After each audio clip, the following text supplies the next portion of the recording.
Sorry for that, guys.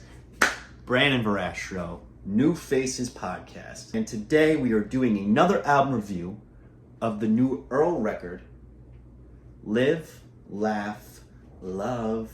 Oh my God, Live, Laugh, Love. The white girls are gonna love this. I know he fooled a lot of white women with that. However, this is his 6th studio album, and he's had quite the career.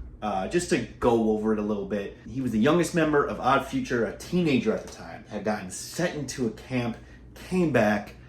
My guy was going through it. Like, Earl went through it, and he came back to Odd Future and took his career in his own hands and ran with it. And Earl was pretty much everyone's second option in terms of, well, Tyler's clearly the superstar, but up next is Earl. Like, Earl is the guy. Maybe you had questions about Damo Genesis as well, because Damo is fantastic. Everyone was like, yeah, Earl is the next star of Odd Future. And they couldn't be more right. He's also probably the best rapper in terms of bars. However, Earl kind of got tagged with something that, fair or unfair, followed him throughout his career when he dropped I Don't Like Shit, I Don't Go Outside. And it's a really big trademark for Earl because it was through the lens of a young kid who was super depressed and super down on himself and on life. I don't think there's ever been a darker record in terms of no confidence, in terms of not wanting to talk to people, in terms of just being an introvert. He wanted to stay in his room, turn the lights off. I don't even want to be seen. And that was shown throughout the entire album, while also showing promise that he is the best Odd Future artist besides the leader of Tyler, the Creator. Ever since then, he's kind of just made trademark after trademark for himself in terms of how we view him. He still is looked at as this very depressed teenage kid or even young adult.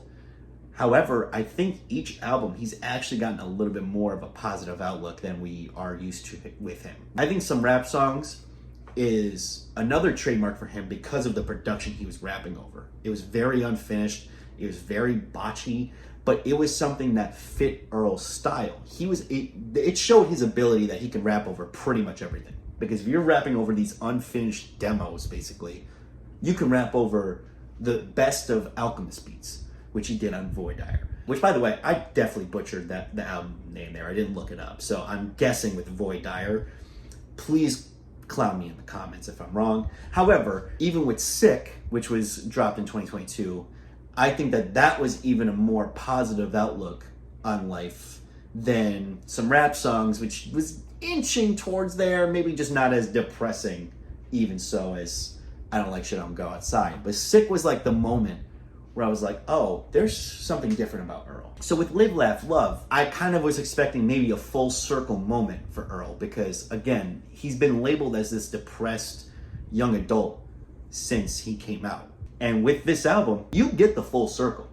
He is a different human being in terms of outlook. And that is shown throughout the whole album. The intro track is merely a freestyle. Golden State Warriors versus Sacramento Kings is basically just a freestyle. It fits Earl Sweatshirt's repertoire, but it's just kind of a feeler track. But then the next 4 tracks are only a minute and a half to a minute and 50 seconds, but they are compact with positivity, with a different outlook on life, and even more braggadocious bars than I've ever seen with Earl Sweatshirt. Let's start with Forge. This is a track that he just finally admits he's feeling good about life. He's finally feeling free. And you hear it throughout the whole verse. I'm on my off foot again. I pick apart the defense with a triple cross. Silver hearts, a split for your scars. Jog my memory. What isn't yours? Silvers of God, ad infinitum. He is just spitting. And he has a way of filling every pocket with his rapping ability. It is incredible. Not doing it at a rapid pace of like the Baby, when we remember he would just rap as fast as he can over a beat. But he fills in perfectly each word. Like, he doesn't waste a bar ever. And especially throughout these next 4 tracks. And he says at the end, stick along for the ride long enough, we ending up fine for once. Finally, fuck. Like, that was him being like, oh my God, we're good. Like, we're finally seeing life differently than we're used to. From there we get Infatuation. And that is a track that, for Earl, is one of the most upbeat sounding production he's had in quite some time. And again, the braggadocious bars, as well as some funny bars in there too. He says something along the lines of, the space-time continuum bend, I'm sticking with the simple plans, I'm just a man. Bars like the rim of a bath, live, laugh, and love. It's up like hovercraft. This shit is so funny to me. Gamma, a track that is, he's getting wavy. I can't even explain to feel Earl's different vibe here. Like, it's a different aura. Like, the album cover of you seeing him smoking a cig is like exactly kind of how he, like, it feels. I'm reading off my computer, so I apologize if I keep looking over here, but he says something along the lines of, my feet is way up above dude's ceilings. Fuck your feelings. I look around and the only thing I see is us. Love leaving, it's unappealing to be stuck. You stayed under, I stayed wondering why, because the wave undulates and I'm on a high. He is talking his shit. He's talking his shit. I love this Earl. I love this. From Live to the end of the album, Exhaust, is probably his best run, maybe ever. On Live, which is the next track we're going to talk about here, he is looking at it from the standpoint of being a father, having children, being surrounded by friends and family. This dude is on a high.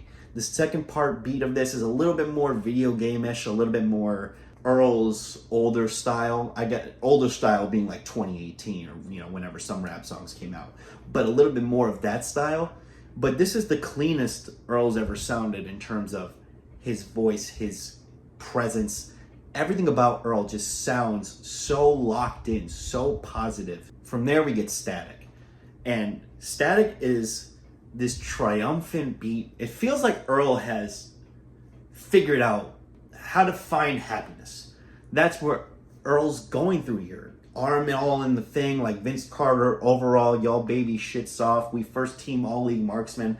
Let it sing on you like a voice from East Harlem. Easy target, 3-ball, game, blouses. Like, my guy is hitting game winners on everybody. My guy is seeing just a different aspect of himself here. And again, it keeps getting shown, and I keep showing bars, and I keep showing lyrics, and I keep telling you about these beats. He is happy. From there, we get Crisco. And I think Crisco is probably the best track on this album. Obviously, the beat is really unique. It's probably the most unique on the album itself. And he sounds as crisp as ever. But what stood out to me was his relationship with his pops and how possibly toxic it was, and how that has kind of relayed into personal relationships in his life, and him asking for forgiveness in that realm. I think that was a really important track as well. Then we get Tourmaline, which I had to look up what that meant because I had no idea. It's apparently a crystal. Ooh, crystals. White girl's gonna love this one. I really had to look that up though. I had no idea. He said something about Tourmaline Towers actually on that. I legit had to Google that. However, this one is a little bit more of a drowsy track. And I say this in a good way. It's like he is dragging his voice soundingly through the mud. Earl has a very unique talent of using his voice in a multitude of ways to really capture how he's feeling. Like, that matters to me in music, and he does that to a T because he has this deep voice. And if you're rapping over this type of drowsy beat, you can kind of drag your voice through the mud here a little bit, and it really encapsulates how he's feeling. But for once, and this is what shocked me, he had a chorus.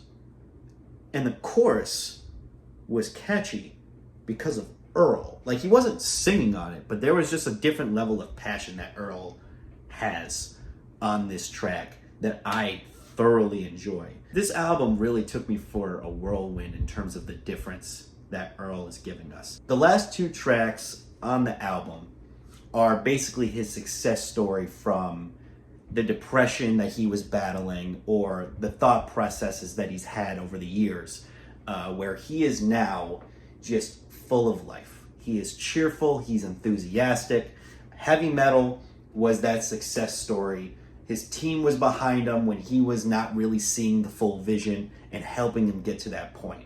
And then you have Exhaust at the end, which again comes full circle. Him now being able to airmail us strength as opposed to people having to help him pick himself up. The only two tracks I didn't personally care for on this album was the intro, again, more of a freestyle, and then Well Done didn't really match the energy of the other tracks for me. So yeah, overall, this is his most enthusiastic self. This is his most grown self. This is him being a father, fighting through his demons, learning about himself, and really appreciating everything around him. And honestly, it's really cool to hear and see from Earl. I'm rating this a 9 out of 10.